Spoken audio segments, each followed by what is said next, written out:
বর্তমানে আপনার হাতে থাকা স্মার্টফোনটা এতটাই স্মার্ট হয়েছে যে এর মাধ্যমে কম্পিউটারের টুকটাক কাজও করা সম্ভব। তো আজকের ভিডিওতে আমরা এই মোবাইল ফোনটা ব্যবহার করে কার্টুন ভিডিও তৈরি করব। আপনি ঠিকই শুনেছেন, আজকের ভিডিওতে আমরা মোবাইল ফোনের মাধ্যমে কার্টুন ভিডিও তৈরি করব। আসসালামু আলাইকুম, কেমন আছেন সবাই? আশা করি সকলে অনেক ভালো আছেন। তো আপনি যদি আমার চ্যানেল নতুন হন বা আমার চ্যানেলটা যদি এখনো সাবস্ক্রাইব না করে থাকেন তাহলে প্লিজ সাবস্ক্রাইব করে দেবেন। আর আজকে ভিডিওটার মাধ্যমে যদি আপনার একটু উপকার হয়ে থাকে তাহলে প্লিজ ভিডিওতে লাইক করে দেবেন। তো আর কথা না বাড়িয়ে চলুন শুরু করা যাক।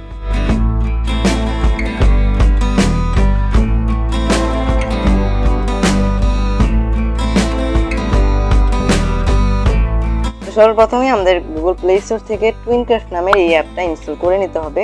আপনাদের সুবিধার্থে আমি এই অ্যাপটার লিঙ্ক এই ভিডিওর ডেসক্রিপশন বক্সে দিয়ে দেবো। আপনার এই ডেসক্রিপশন বক্সের লিঙ্ক থেকে ইজিলি অ্যাপটা ইনস্টল করে নিতে পারবেন। অ্যাপটা ইনস্টল করা হয়ে গেলে এটা ওপেন করে নিন। ওপেন করার পর এখান থেকে এই ক্রিয়েট অপশনে ক্লিক করুন। ক্রিয়েট অপশনে ক্লিক করার পর আপনাদের সামনে এরকম ইন্টারফেস চলে আসবে। এটা আসার পর এই ব্যাকগ্রাউন্ডটা আপনাদের ডিফল্টভাবে দেওয়া হবে। এই ব্যাকগ্রাউন্ডটা আমরা চেঞ্জ করব, এর জন্য এখান থেকে ব্যাকগ্রাউন্ডে ক্লিক করব। এই যে এখানে ব্যাকগ্রাউন্ডে ক্লিক করার পর যে কোনো একটা ব্যাকগ্রাউন্ড আপনারা ডাউনলোড করে নেবেন। আমি এই ব্যাকগ্রাউন্ডটা সিলেক্ট করে দিচ্ছি। তো দেখুন এই ব্যাকগ্রাউন্ডটা চলে আসলো এখানে। এবার আমরা এখানে কার্টুন ক্যারেক্টার অ্যাড করব। তো এর জন্য এখানে দেখুন এখানে একটা ক্যারেক্টার অপশন রয়েছে, এই ক্যারেক্টার অপশনে ক্লিক করুন। এখান থেকে আপনারা অনেকগুলো ক্যারেক্টার পেয়ে যাবেন, আপনারা ডাউনলোড করে নেবেন। তবে সব ক্যারেক্টার কিন্তু এখানে আপনারা ডাউনলোড করতে পারবেন না। সব ক্যারেক্টার, কিছু ক্যারেক্টার আপনাদের কয়েন দিয়ে কিনতে হবে। তো আপনারা যদি সবগুলো ক্যারেক্টারই যদি ইনেবল করতে চান তাহলে আপনারা ইউটিউবে একটু কষ্ট করে সার্চ দিতে পারেন যে কীভাবে এই TweenCraft অ্যাপে সব ক্যারেক্টার এবং ব্যাকগ্রাউন্ড ইনেবল করতে হয় ফ্রিতে। তো আপনারা অনেকগুলো ভিডিও পেয়ে যাবেন, আমি দেখেছি, ভিডিও আছে এই নিয়ে ইউটিউবে, আপনারা দেখে নেবেন, উপকৃত হবেন। তো আমি এই ক্যারেক্টারটা সিলেক্ট করে দিচ্ছি। দেখুন এই ক্যারেক্টার চলে আসলো। এবার এখানে আমরা আরেকটা ক্যারেক্টার অ্যাড করবো, এর জন্য আবার ক্যারেক্টার অপশনে ক্লিক করব। তারপর আমি এই ক্যারেক্টারটা এখানে দিয়ে দিচ্ছি। দেখুন আমাদের এখানে কিন্তু দুইটা ক্যারেক্টার চলে আসলো। আপনারা চাইলে আরও অনেকগুলো ক্যারেক্টারও কিন্তু অ্যাড করতে পারবেন, কোনো সমস্যা হবে না। তো আপনারা কিন্তু চাইলে এই ক্যারেক্টার হাত পা সব কিছুই কিন্তু নাড়াতে পারেন। যেমন এই হাতে ধরে আপনারা এখান থেকে হাত নাড়াতে পারবেন, এই হাত ধরে এই হাতও নাড়াতে পারবেন, পা ধরে পায়ের পজিশনটা দিতে পারবেন, তারপরে মাজা ধরে মাজা নাড়াতে পারবেন, ঘাড় ধরে ঘাড় নাড়াতে পারবেন, চোখ ধরে চোখ নাড়াতে পারবেন, মাথাও নাড়াতে পারবেন। তো সব কিছুই কিন্তু নাড়াতে পারবেন। তো আমি এটাকে এখানে এইভাবে দিলাম। আর যদি এই ক্যারেক্টারটাকে আপনারা ছোট করতে চান বা বড় করতে চান তাহলে এই ক্যারেক্টারের উপর ক্লিক করবেন। তারপর এই উপরে দেখুন একটা ছোট একটা অপশন রয়েছে, এইটাতে ধরে আপনারা এই ক্যারেক্টার ছোট বড় করতে পারবেন। এখানে ধরে এটাকে রোটেট করতে পারবেন। তারপর এখানে ক্লিক করে এটাকে ডিলিট করে দিতে পারবেন। আর এই উপরে ক্লিক করে আপনারা এর স্পিচ সেটিংসে দিতে পারবেন, এই ভয়েসটা কেমন হবে সেটা সিলেক্ট করে দিতে পারেন। আমি ক্যারেক্টারটা একটু বড় করে দিচ্ছি।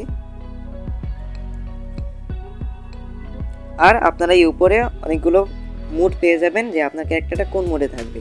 নর্মাল মোড হচ্ছে এটা, আপনার ক্যারেক্টার নর্মাল মোডে থাকবে। এটা দিলে দেখুন এটা ক্রাই মোড হয়ে যাচ্ছে। এটা হচ্ছে অ্যাংরি মোড, এটা রাগ একদম এই যে এটা হচ্ছে অ্যাংরি মোড। এটা দিলে কিন্তু আপনার ক্যারেক্টারটা একদম রাগ হয়ে থাকবে। তো আমরা এখান থেকে নর্মাল মোডটাই সিলেক্ট করে দিচ্ছি আপাতত। তো এইখানে সব কাজই হচ্ছে ফ্রেমে। আপনার যদি এই ক্যারেক্টারটাকে ধরুন ক্যারেক্টারটা এখান থেকে এখানে থাকবে, এখান থেকে এখানে আসবে। তো এর জন্য আপনাকে একটা একটা করে ফ্রেম অ্যাড করতে হবে। সাপোজ ধরুন আমরা প্রথমে ক্যারেক্টার দুটোকেই বাইরে নিয়ে গেলাম, এটাকেও বাইরে দিয়ে দিলাম, এটাকেও বাইরে দিয়ে দিলাম। তো এবার আমরা কি করব, এই যে দেখুন নিচে প্লাস আইকন, নিচে ডান পাশের কোণায় প্লাস আইকন, এই প্লাস আইকনে ক্লিক করবেন। প্লাস আইকনে ক্লিক করার পর একটা ফ্রেম কিন্তু অ্যাড হয়ে গেল। এবার আমরা দুটো ক্যারেক্টারকেই আমাদের দুইটা সোফায় বসিয়ে দেবো। ঠিক আছে, দুইটা সোফার এখানে দিয়ে দেবো। ক্যারেক্টারটাকে একটু বড় করে দিব, এটাকে একটু বড় করে দেই। এটা চোখের পজিশনটা দেখুন ঠিক নেই, চোখের পজিশনটা ঠিক করে দিচ্ছি। এবার যদি আমরা এটাকে প্লে করি তাহলে দেখুন কেমন হচ্ছে। এই প্লে বাটন হচ্ছে নিচের বাম পাশের কোণায়, তাহলে দেখুন আমাদের দুটো ক্যারেক্টারই চলে আসলো, কিন্তু খুব ফাস্ট আসলো, খুব দ্রুত কিন্তু আসলো। দেখুন খুব ফাস্ট কিন্তু চলে আসলো। তো এটাতে যদি আপনারা একটু স্লো করতে চান তাহলে ফ্রেমের উপরে ক্লিক করবেন এবং এটাকে একটু স্লো করে দেবেন। তো এবার দেখুন আমাদের ক্যারেক্টারটা আসছে। তো এবার আমরা আর একটা ফ্রেম অ্যাড করবো, প্লাস এখানে ক্লিক করব। তো এবার আমরা আমাদের এই ক্যারেক্টারগুলোকে বসিয়ে দেব। পায়ের পজিশনটা একটু ঠিক করে দিচ্ছি। আপনারা পরিস্থিতি অনুযায়ী হাত পাগুলোকে একটু লাড়িয়ে দেবেন, তাহলে আপনাদের আরও রিয়েলিস্টিক দেখাবে আপনাদের কার্টুন ভিডিওটা। এবার যদি আমরা প্লে করি, দেখুন আমাদের ক্যারেক্টার আসলো, তারপর বসলো। এবার যদি আপনারা এই ক্যারেক্টারগুলোকে কথা বলাতে চান, তাহলে দেখুন এটা হচ্ছে এটার মাইক, এটা হচ্ছে এটার মাইক। এই মাইকে ক্লিক করে কিন্তু আপনারা কথা বলাতে পারবেন, কিন্তু আবার নতুন করে একটা ফ্রেম অ্যাড করে নিতে হবে। আমরা আবার একটা ফ্রেম অ্যাড করছি। এবার আমরা এটার দিকে এটাকে জুম করে দিচ্ছি। তো এবার আপনারা এখানে এর মাইকে ক্লিক করে একে যে কোনো কথা বলাতে পারবেন, ঠিক আছে? যে কোনো কথা বলাতে পারবেন, তারপর আবার এই মাইকে ক্লিক করবেন, কথা স্টপ হয়ে যাবে। এবার যদি আপনারা চাইলে কিন্তু এখান থেকে এই যে মোর অপশনে ক্লিক করবেন, নিচে এই দেখুন মোর অপশনে ক্লিক করে আপনারা সাউন্ড ইফেক্ট এবং ব্যাকগ্রাউন্ড মিউজিকে কিন্তু অ্যাড করতে পারবেন এখান থেকে। তো আপনারা প্রত্যেকটা ফ্রেমের অনুযায়ী সাউন্ড ইফেক্ট এখান থেকে অ্যাড করতে পারবেন। দেখুন এটা হচ্ছে হাততালির সাউন্ড ইফেক্ট, হাততালি, ক্ল্যাপস। এটা হচ্ছে ড্যাম, মানে এগুলো আপনারাই দেখলেই বুঝতে পারবেন কোনটা কি। তো এইগুলো আপনারা আপনার ফ্রেমের অনুযায়ী এক একটা সাউন্ড ইফেক্ট আপনারা এখানে ব্যবহার করতে পারেন। তো এখানে আমরা আরও একটা ফ্রেম অ্যাড করে নেব। তো এইবার ফ্রেম অ্যাড করে আমরা এটাকে ছোট করে দিচ্ছি। এটাকে আমরা এই ক্যারেক্টারটার সামনে এনে দিলাম জুম করে। তো এইবার আমরা এর মাইক দেখুন, এখানে এর মাইকে ক্লিক করব। এবার আমরা এখানে আপনারা যেটা বলতে চান সেটা বলবেন, বলার পরে আবার এই মাইকের উপর ক্লিক করবেন, আপনাদের বলা স্টপ হয়ে যাবে, আপনাদের ভয়েস রেকর্ড স্টপ হয়ে যাবে। এবার আমরা আরেকটা ফ্রেম অ্যাড করে নিচ্ছি। তো এবার আমরা এখানে আরেকটা ক্যারেক্টার অ্যাড করব, আরেকটা কার্টুন অ্যাড করব। এর জন্য এই উপরে দেখুন ক্যারেক্টার আইকনে ক্লিক করুন। তো আমরা এই ক্যারেক্টারটা এখানে দিয়ে দিচ্ছি। এবার আমরা প্রথমে এটাকে বাইরে দিয়ে দেব। বাইরে দেওয়ার পর আমরা আরেকটা ফ্রেম অ্যাড করে নেব। একটা ফ্রেম অ্যাড করে আমরা এটাকে ভিতরে দিয়ে দেব। তো এইবার আমরা আবার একটা ফ্রেম অ্যাড করব। চলুন আমরা ভিডিওটা প্লে করে দেখি।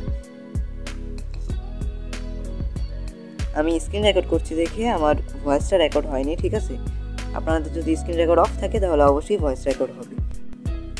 এবার আমরা 2 আঙ্গুল দিয়ে ধরে এটা জুম করে দিচ্ছি এই ছেলেটার দিকে, ঠিক আছে? তো এটা দেখুন এর মাইকের উপর ক্লিক করবেন। এবার আপনারা যেটা বলতে চান সেটা বলবেন, বলার পরে এটা মাইকের উপর ক্লিক করবেন, তাহলে বলা স্টপ হয়ে যাবে। তো এই অ্যাপে কিন্তু শুধু এই সবই না, আপনারা যদি দেখুন বাম পাশের কোণায় তীরের আইকনে ক্লিক করে এখানে মিউজিক, সাউন্ড ইফেক্ট অ্যাড করতে পারবেন। তবে এখান থেকে টেক্সটও কিন্তু আপনারা অ্যাড করতে পারবেন। তো এইবার হচ্ছে ভিডিওটা সেভ করার পালা। তো সেভ করার জন্য উপরে ডান পাশের কোণায় ক্লিক করুন, সেভ আইকনে। তারপর এখানে আপনারা একটা মুভি নেম দিয়ে দিতে পারেন। মুভির নেম আমি দিয়ে দিলাম কার্টুন টিউটোরিয়াল। আমি কার্টুন টিউটোরিয়াল দিয়ে দিলাম। এখান থেকে আপনারা একটা ট্যাগ দিয়ে দিবেন, আমি এখান থেকে ফানি দিয়ে দিলাম। তারপর এখান থেকে এক্সপোর্টে ক্লিক করে দেবেন। তো দাঁড়ান, এখনও কিন্তু আমাদের এই ভিডিওটা গ্যালারিতে সেভ হয়নি। তো গ্যালারিতে সেভ করার জন্য আপনাদের মোবাইলে যে ফাইল ম্যানেজার রয়েছে সেই ফাইল ম্যানেজার ওপেন করুন। এবার এখান থেকে অলে ক্লিক করুন। তারপর স্টোরেজে ক্লিক করার পর আপনারা একটু নিচে আসুন। নিচে আসলে টুইনক্রাফটের একটা ফাইল দেখতে পাবেন। সেই টুইনক্রাফটের এই ফাইলে ক্লিক করুন। টুইনক্রাফট লেখাই রয়েছে। তো এই টুইনক্রাফটের ফাইলে ক্লিক করলাম, এই যে দেখুন। এবার আপনারা যেই ভিডিওটা গ্যালারিতে সেভ করতে চান এই ভিডিওর উপরে ক্লিক করে জাস্ট ওয়ান্সে ক্লিক করুন। তো দেখুন আমাদের ভিডিওটা কিন্তু এখানে চলে আসলো। চলে আসার পর এখানে নিচে দেখুন শেয়ার আইকনে ক্লিক করুন।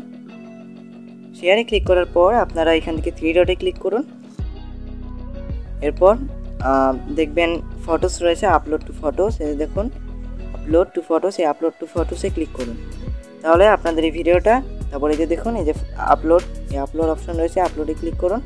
আমাদের এই ভিডিওটা কিন্তু বর্তমানে গ্যালারিতে আপলোড হয়ে যাবে।